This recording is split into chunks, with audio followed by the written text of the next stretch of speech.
Disrespect is the quiet disease of our time, spreading through sarcasm, gossip, online comments, and the careless tone of people who mistake cruelty for confidence. But every time you let it cut you, you hand them your power. You know the feeling. The sting in your chest when someone interrupts you mid-sentence. The burn behind your eyes when your idea is dismissed in a meeting. The quiet anger when you're spoken to as if you are small. We have all been there, humiliated, ignored, provoked. And most people react the same way. They clench their fists.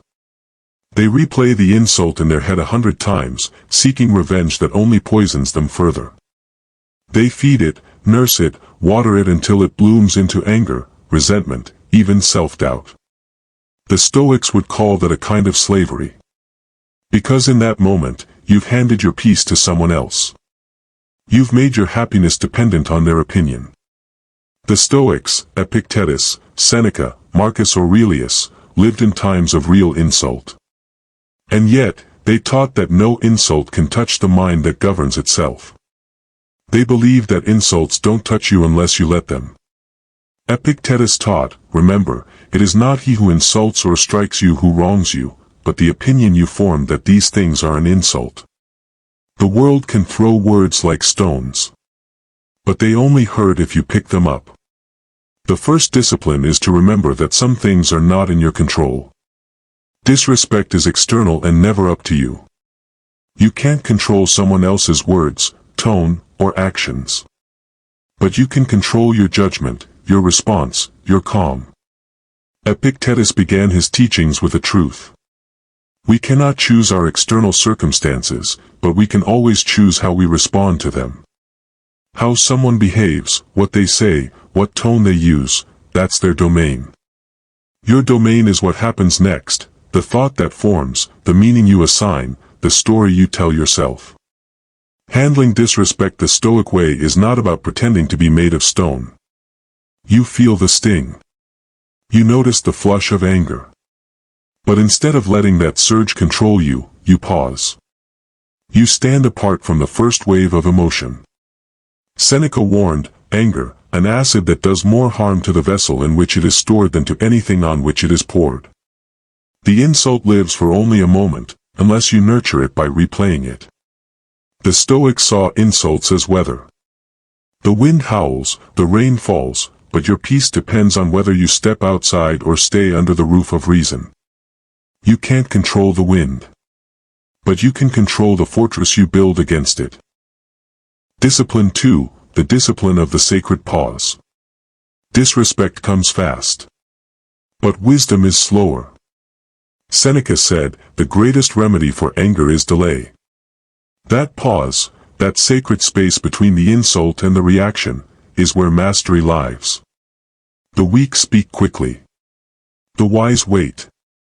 When someone insults you, your mind tries to sprint. But your higher mind must walk. Pause. Let the insult hang in the air. While others rush, you gain clarity. While they combust, you steady. The sacred pause robs the insult of urgency, and gives you back authority. You're not weaker, you're stronger. Train yourself to always pause, even just one deep breath, before you reply under disrespect. Let others act in haste. You'll act in wisdom. Discipline 3, see disrespect as a mirror. Epictetus warned. When someone provokes you, know that it is your own opinion which provokes you. That means the insult itself isn't the problem, it's the meaning you attach to it. When someone calls you foolish, it hurts only if you secretly fear it's true. When someone ignores you, it burns only if you crave validation. Disrespect is a mirror, showing you where you're still attached, where your ego still hides. Most people fight the mirror. The Stoic studies it. If you react with anger, it's a sign of pride. If you react with hurt, it's a sign of attachment. If you react with calm, it's a sign of growth. Each insult becomes feedback, a silent teacher showing you what to master next.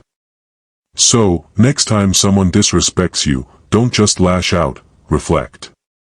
What part of you did they touch? Discipline 4. Do not let words live inside you. Marcus Aurelius wrote, "The soul becomes dyed with the color of its thoughts." If you let the words of others stain your mind, their disrespect becomes your identity. But if you let them pass, like smoke through open air, they leave no mark. Think of it. Someone throws an insult. You catch it, it hurts. Someone throws an insult, and you let it fall, it dies in the dirt. The power was never in their words. It was in your decision to carry them. Discipline 5. Respond with silence. Silence is the Stoic's weapon. There's a silence that means defeat, and a silence that means dominion.